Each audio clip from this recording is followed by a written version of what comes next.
இந்த உலக வாழ்க்கையில நம்ம நேரத்தை வீணாக்கிடக்கூடாது. என்னுடைய காலம் எப்போ முடியும் தெரியாது, நம்ம ஒவ்வொருத்தர் காலமும்.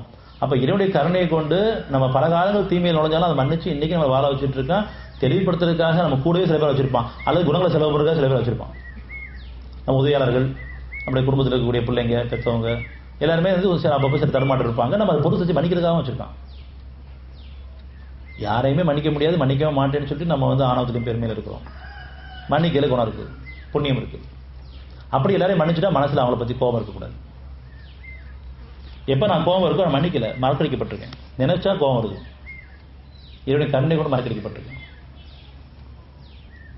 இப்ப மனம் தூய்மை அடையணும், மனம் லேசா இருக்கணும், மனம் சுகமா இருக்கணும் அப்படின்னு சொன்னா யாரை பத்தியும் கோபதாபங்கள் வேண்டாம், எல்லாரையும் பொறுத்து வச்சு மன்னிக்கணும். மன்னிக்கிறதுக்காக அழகான சூழ்நிலை ஏற்பட்டிருக்கு.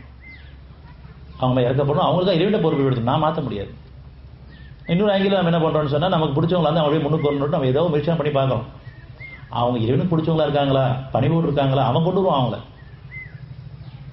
நமக்கு யாரை பிடிக்குதோ நம்ம லெவலுக்கு கொண்டு வரல பார்ப்போம், அல்லது நமக்கு கீழே கொண்டு வச்சுக்குவோம்.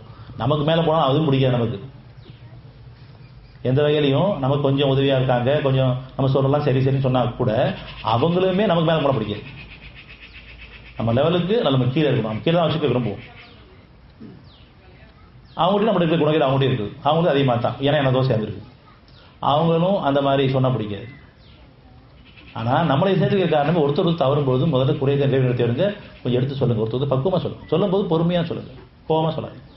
கோவப்படக்கூடாது, கோபமா சொல்லக்கூடாது. நம்ம எல்லாரும் கோவப்பட கோபமா சொல்லிட்டு இந்த வாழ்க்கையை தவற விட்டக்கூடாது. அப்படி தவற விட்டோம்னு சொன்னா என்று நரக வாழ்க்கையா போயிடும். நரகத்துல மீள் இருக்காது தான் நம்ம திருந்திருக்கோம், அவங்களுக்கு திரும்புறதுக்கும் சோதனை காலம், அது தண்டனை காலம் கிடையாது. அந்த கஷ்டத்துக்குள்ள போறதுக்கு முன்னாடி அறிவு போகும்போது ஏத்துக்கணும். அதை நம்ம நிராகரிக்கும் போது கஷ்டத்துக்குள்ள போய் தான் அப்புறம் ஒத்துக்க வேண்டிய சூழ்நிலை இருக்கும். அப்படி ஒரு சூழ்நிலை நமக்கு வேண்டாம். இப்ப பொதுவான அறிவிப்பு நம்ம எல்லாருக்கும் இருக்கு, மனசை குணக்கேட்டு இருக்குது, எல்லாத்தையும் பெருமை இருக்குது. எந்த வகையெல்லாம் பெருமை வந்து பெருமை வேணாம்னு கேட்கணும், பொறுமை நம்ம பொறுமை வேணும்னு கேட்கணும்.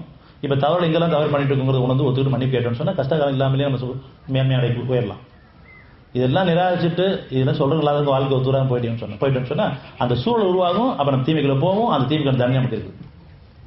தண்டனை கிடையாது, தீமைக்கான சோதனை நமக்கு இருக்குது.